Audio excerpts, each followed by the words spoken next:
Have you ever walked away from an argument thinking, that could have gone way better? Maybe it was a salary negotiation, or a disagreement with a friend, or trying to get your roommate to finally take out the trash. Whatever it was, you wanted to win, but not by hurting the relationship. That's where the book Getting to Yes comes in. Written by Roger Fisher and William Ury, this book is the ultimate guide to negotiating with confidence, without turning things into a battle. And in this summary, we're going to walk through the 4 powerful lessons from the book, using real-life examples that make them easy to remember and use.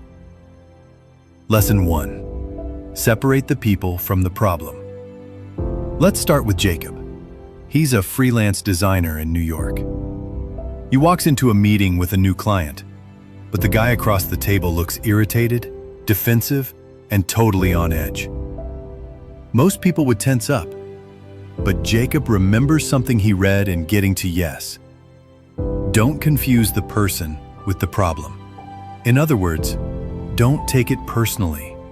Emotions, like stress, ego, and past baggage, can cloud the issue.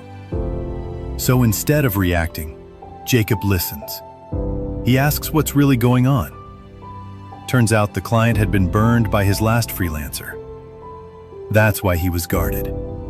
By separating the emotion from the task, Jacob earns his trust, and the deal moves forward, peacefully. Lesson 2. Focus on interests, not positions. Now meet Megan. She's a project manager trying to get a raise. She goes to her boss, and he immediately says, "There's no budget." That's his position. But Megan doesn't argue. Instead, she calmly asks, "What's most important to you when it comes to my role?" Her boss says, "Performance, retention, and making sure the team stays motivated." Now we're getting somewhere. That's his interest. So Megan proposes a performance-based bonus instead of a straight raise. That way, she earns more if she delivers more, and her boss doesn't have to stretch the budget. Boom, win-win. Moral of the story? Don't fight over what people say they want. Dig into why they want it. Lesson 3. Invent options for mutual gain. Here's where the magic really happens. Back at a neighborhood meetup, Jacob hears about a landlord-tenant standoff. The rent was going up. The tenant couldn't afford it. It was getting heated. Then someone throws out an idea. What if the tenant handled basic maintenance in exchange for stable rent? Suddenly, both sides perk up. The landlord saves money. The tenant keeps the apartment.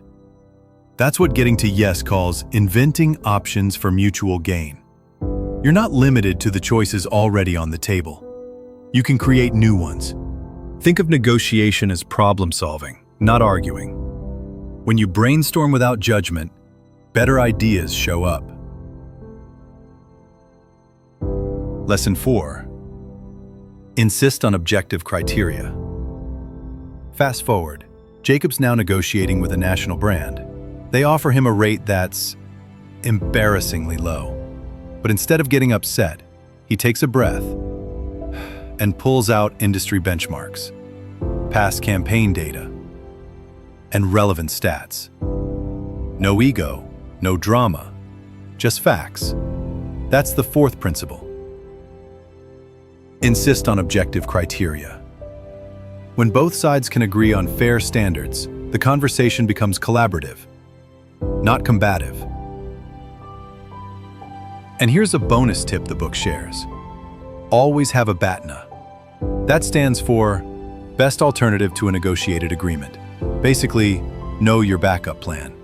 That way, you're never negotiating out of fear or desperation.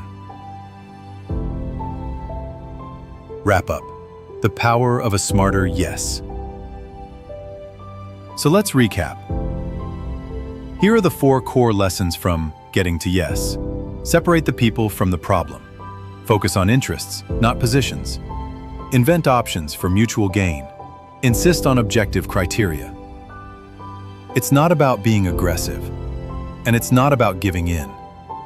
It's about reaching wise agreements, ones that last, protect relationships, and get real results. So the next time you face a tough conversation, whether at work, at home, or anywhere in between, remember, you don't need to fight to win. Just listen, ask better questions, and build solutions together.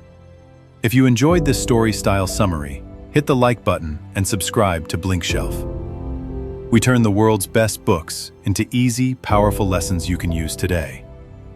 Because life's too short to read every page, but not too short to learn something on every one. See you in the next Blink.